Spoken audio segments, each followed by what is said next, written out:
and welcome to this another inspired installment of Art Jamboree, the Jamaica Cultural Development Commission's showcase of the arts, as we develop, preserve, and promote the creative talents of Jamaicans.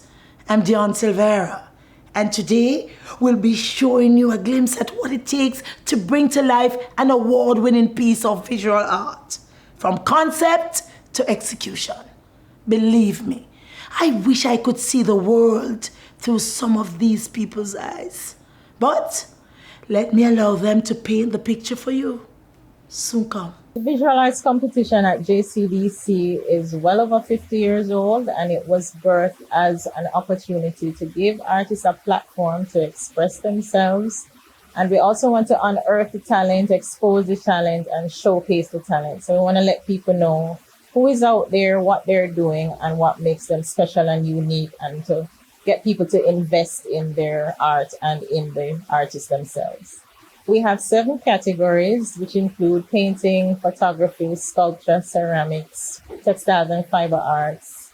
So it's pretty wide, but very varied in terms of what the artists submit.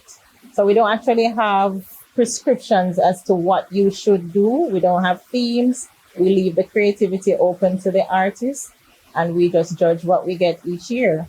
We have 4 categories of awards. We have gold, silver, bronze, and merit.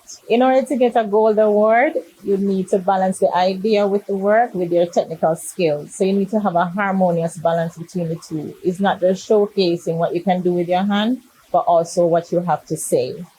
The jury prize winner is like the cream of the crop now. This is where the jury gets their say as to which piece was the top piece in a given year. And we award that first, second, and third place. And today we'll be showcasing some of these artists. We have 2 photographers, a collagist, a painter, and a wood sculptor. Jermaine Morgan is one of those who has done pretty well in the competition. We were able to showcase I Nancy at the Ligonier Art Festival some years back. So when we offer the jury prize, we try to give the artists a little more than the usual. So it's not just cash, but it's materials, it's training and opportunities to showcase your work. So we try to highlight them a little more and to get persons to see them and to invest in art. Ultimately, we want people to appreciate and invest.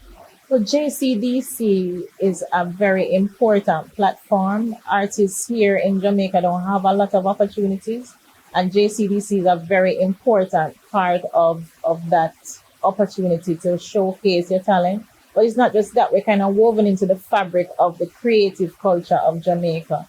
You can tell the history of Jamaican art and Jamaica itself through the development of JCDC programs.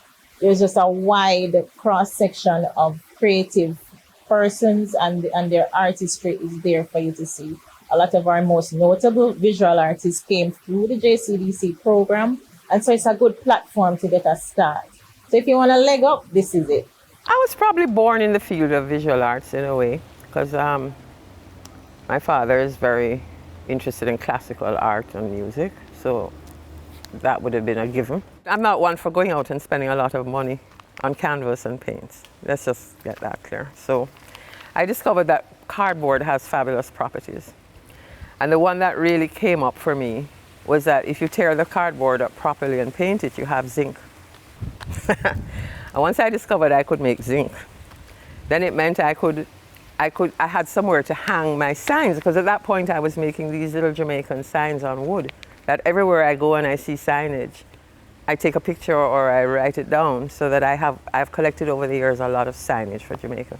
But instead of just doing them as individual signs and selling them individually, this discovery of zinc gave me a wall, or a zinc wall, upon which I could hang these outrageous things that I collected.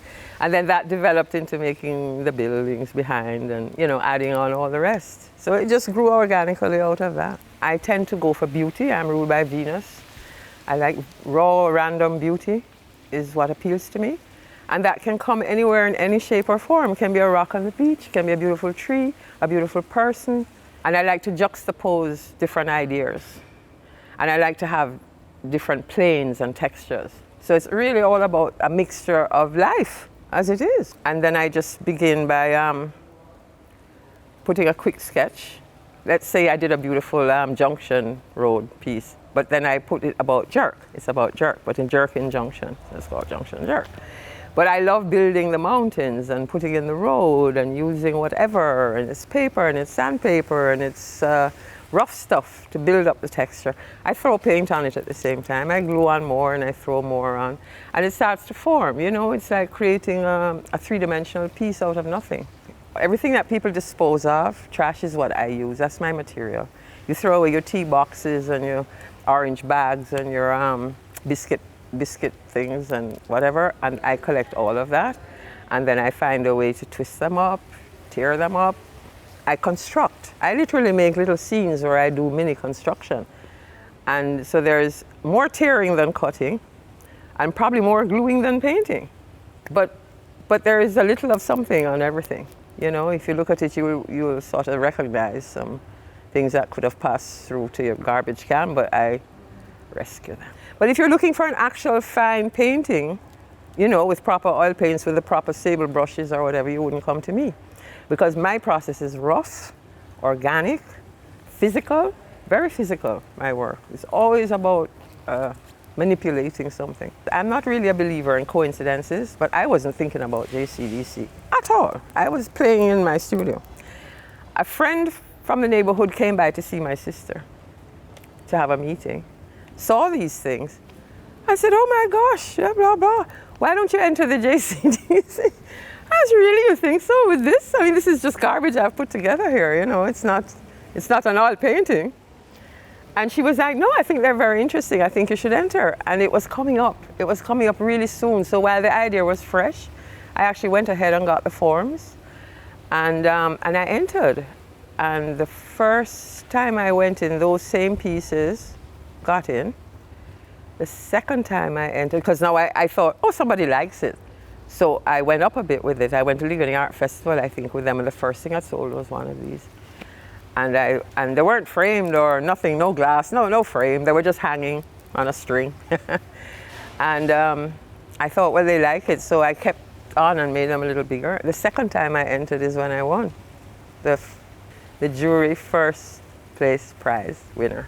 The name of the piece from 2013 that won the award is called Grant's Pen Garden.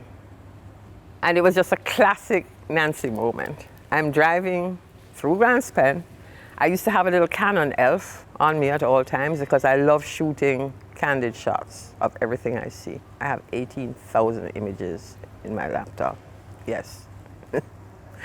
But on that day, I was driving through Grant's Pen, and as I passed this little shop front, it was just filled with these canna lilies, red and orange and yellow canna lilies in a little shop front. And it was a plant landscaping store. And the only reason, because I'm in the line of traffic, I grabbed the Canon, I took one shot of it. I thought, wow, look at that.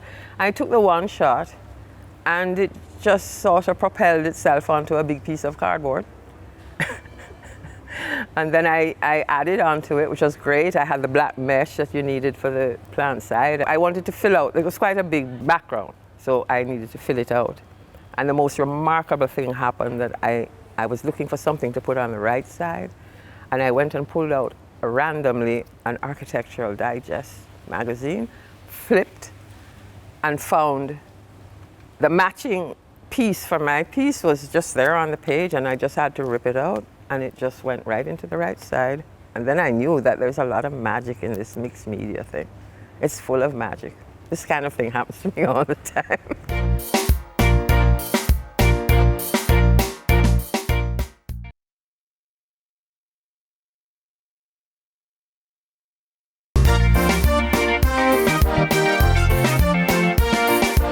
Painting for me is a form of expression wherein I'm able to apply not just colors but images on surfaces. And it allows me to not only look on the surface but to look deep. Usually when I'm painting, I tend to overlay my paintings, which for me personally, it's more of a building of surface.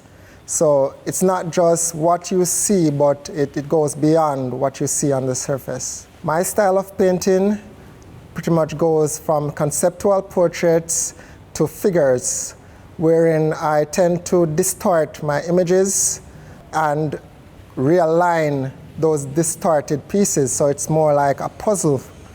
And when I put those pieces together, sometimes they're not aligned, but it creates a statement. My creative process usually begins either from a photograph or studies. So I tend to distort images. If I'm working from a live portrait, I will do studies first, then I will combine those studies to create a whole new piece. The winning piece on display is untitled. Many people ask why that piece is untitled, and to be honest, I found a lot of challenge in finding a suitable title or theme for that piece. That piece adds so much expression in it that I really felt what that child was going through when I was actually doing that portrait.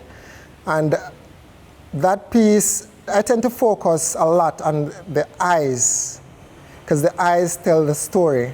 And for me, that piece, the eyes of that little boy really, really had a statement. I would definitely encourage young and aspiring artists to use JCDC as not just a platform, but as a way of developing their creative process.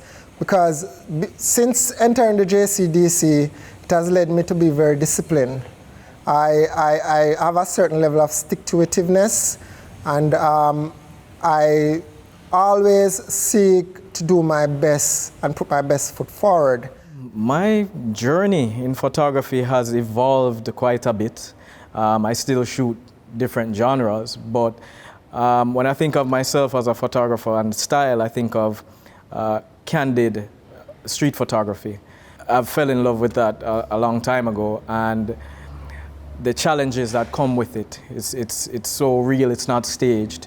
The combination of patience, observation, timing, and the uncontrolled environment around it, you know, it really lends to you as an individual being able to put all of that together, and a bit of luck for things to come together to get the picture right. And it's an type of imagery that you can't really recreate.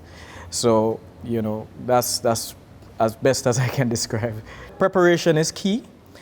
I try to always have my camera or a camera with me. It doesn't have to be the DSLR or a mirrorless, even the cell phone. I always have a camera with me, because with the type of photography that I love, life unfolds every single second in front of it. And if you do not have that camera with you, you're gonna miss it. It's gonna be a memory, but it's not one that you can capture and play back all the time. My first entry into the visual arts competition with JCDC was a series called Legends of Caymanas, which is a series of horses, polo horses in the Caymanas Bay area. And I won a merit award for one of the pieces. With that encouragement of winning the merit award, it helped me to enter the following year. And in 2016, that was when I decided to show a little bit more of what I truly loved, which was the street photography. And I was totally surprised when I won both gold prizes, and one of which was the jury first prize. The pieces that won the gold were Reflections, and the jury first prize was Threads of Addiction. Reflection, it's an image of a modern day shepherd, which I didn't realize at the time. I tend to shoot from a distance, just observing people. And there was this gentleman sitting on an old water pipe with his boots off beside him and his dog on the ground with his bicycle leaning up. And in the far background, you could see his sheep or goats. grazing around, and he was just having a moment to, it looks like he was relaxing for the day, reflecting on the day's events, winding down, and his back is to me, but the lighting was ideal, and the composition with where he sat, it was just perfect. I couldn't leave it.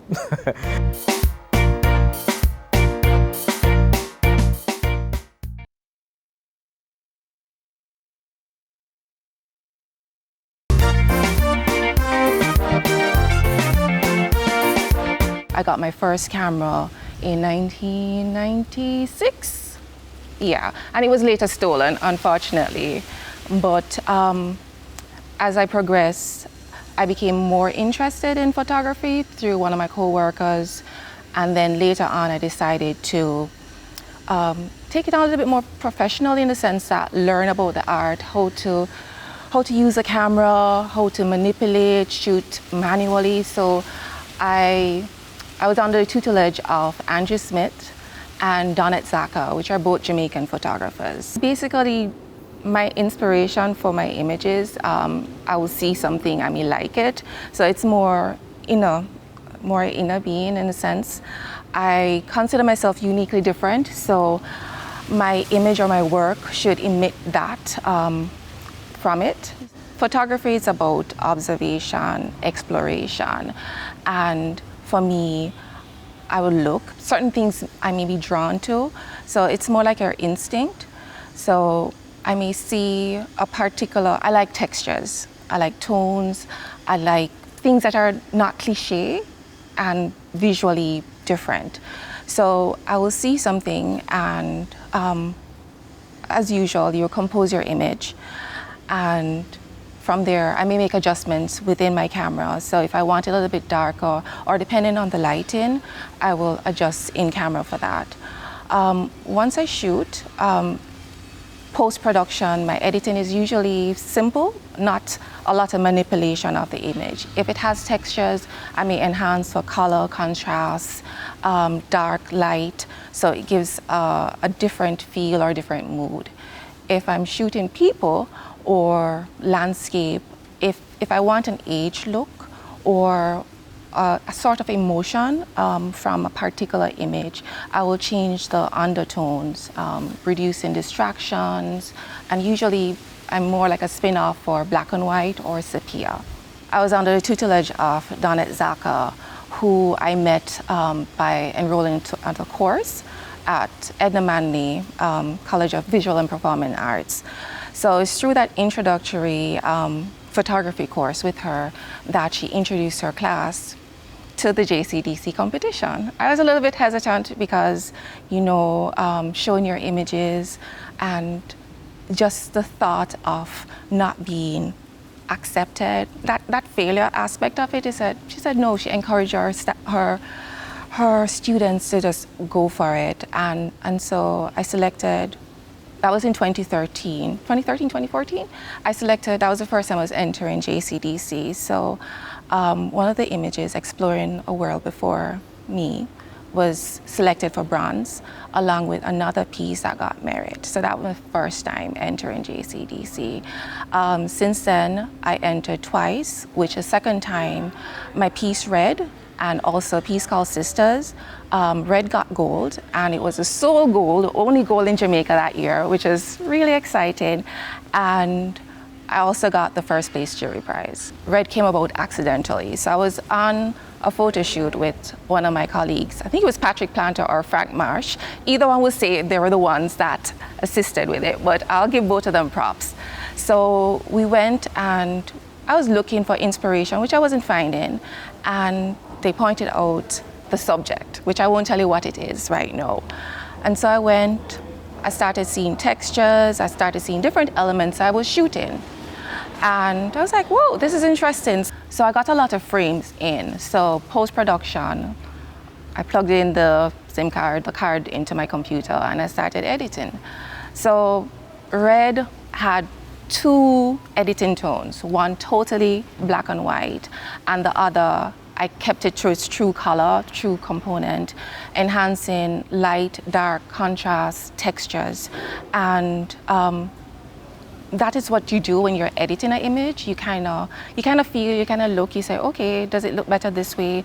What kind of inspiration, what kind of emotion or feeling you get from it? Does it truly depict what the image is? So if it doesn't say that or give a different impression, then you know you have done a good job. I was introduced to artwork by a man named Mr. Rasta Eddie. He introduced me to my teacher, Mr. Lancelot Bryan, who from there on actually developed a crazy love for sculpting. I started out at the age of 14 years old. I haven't stopped since then. Let's say it's my way of expressing myself. When I feel down, something is not going right, I just get my hatchet and just start just chopping away. Sometimes the material actually shows what's in it. Sometimes we have to visualize the material, and when we visualize the material, we have to actually put what we want to put in the material. Lignum white is not something that you can just take up and just start chopping, because it is a very tough material. So you have to study the grain, which direction you actually have to start working on it, because it will just chip out the tool mouth. I've done a lot of pieces. Some turn out brilliant, some just regular. My pieces, to me, come from my heart, so they always touch someone. When somebody look at my pieces, they actually can see the details, the finishing, and I always get a wow. A friend of mine who won a few years back introduced me to the JCDC. And I did have a marvelous piece at that time, knowledge. And I decided, why not? So I entered it. Actually, I didn't even expect to really win. But it turned out wonderfully. That piece actually, let's say, break me out into the art field where a whole heap of people who didn't know me actually know me because of knowledge. I get a very good response. Out of every piece that I have ever done, knowledge actually gave me the best response ever. Still getting response from it. Actually, it has been sold, and thanks to JCDC. Entering JCDC finance competition can help you with your struggles, especially if you actually won. A lot of people is going to know you. A lot of people is going to want to meet you. So you have the talent, just push on. Sometimes it's hard, but just push on. Boy, this little nation was full of inspiration. This has been Art Jamboree, the JCDC's showcase of the arts. Remember to join the conversation online via social media, subscribe to our YouTube channel, and like us on Facebook and Instagram. Until next time, I am Dion Silvera. Thanks for watching.